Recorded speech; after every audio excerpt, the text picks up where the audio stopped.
Среди большого количества людей они меня выбрали для сцены. Мой голос поразил их, пап. Здравствуй, отец. Теперь это не просто письмо, это искусство. Мое первое настоящее решение. Нет, я хочу просто записать песню. Это будет позор нашей семьи. Моя дочь будет среди сраных заведений и пьяных людей, а? Знаю. В конце концов, ты мне поверишь. Ты придешь. Мелике, смотри, дочка.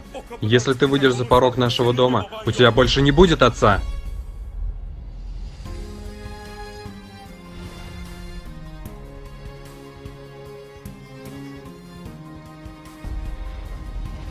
Сумасшедший ветер. Скоро. Новая серия на Fox.